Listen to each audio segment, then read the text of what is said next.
Este es un video de matemáticas de cuarto año. Aquí vamos a representar un vector en el plano cartesiano y vamos a hablar sobre las componentes del vector. Si ustedes observan aquí este plano cartesiano, yo tengo un vector que parte del punto inicial 0, 0 y llega a un punto final cualquiera en el primer cuadrante. Ese vector tiene coordenadas en X, tiene coordenadas en Y.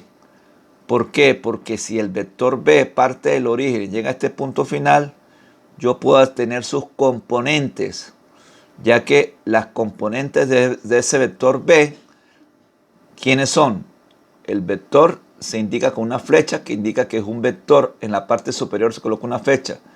Las componentes de ese vector, ¿quiénes son?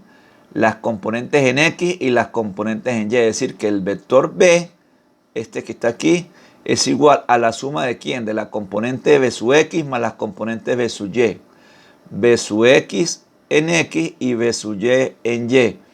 Porque los vectores también se dice que son vectores deslizantes. Por favor, en la clase del blog hablamos sobre ciertos tipos de vectores. Por favor, lean referente al contenido o la teoría de los vectores. Si yo sé que este vector tiene componentes en X y en Y, yo sé que aquí se forma un ángulo θ. Este coseno de θ es igual ¿a quién? A B sub X entre el módulo del vector.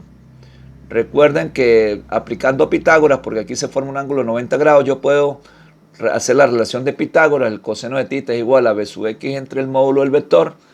¿Y quién es B sub X? Si yo despejo B sub X, el módulo pasa a multiplicar el coseno, es decir, al módulo del vector, que es el módulo o la norma, por el coseno de θ.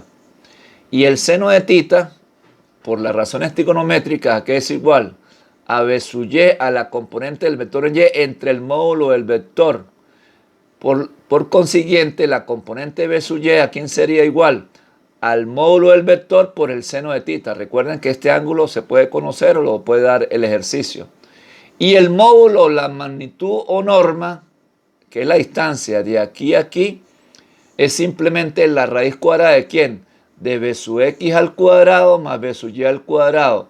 ¿Por qué? Porque Pitágoras dice que la hipotenusa al cuadrado es la suma de sus componentes, es decir, los catetos elevados al cuadrado. Repito, la distancia del vector o el módulo del vector o la norma del vector es igual a la raíz cuadrada de ¿quién? De B sub X cuadrado más B sub Y cuadrado.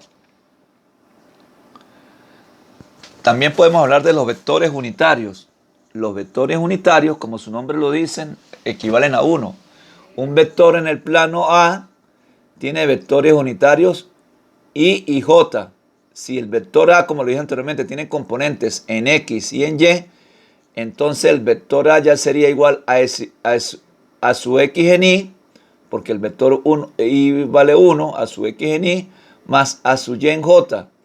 Esto es como una identificación del vector, es decir, que en el plano el vector A tiene componentes en a su X en Y más a su Y en J. Pero si estamos trabajando en el espacio, ya tenemos tres coordenadas, X, Y y Z.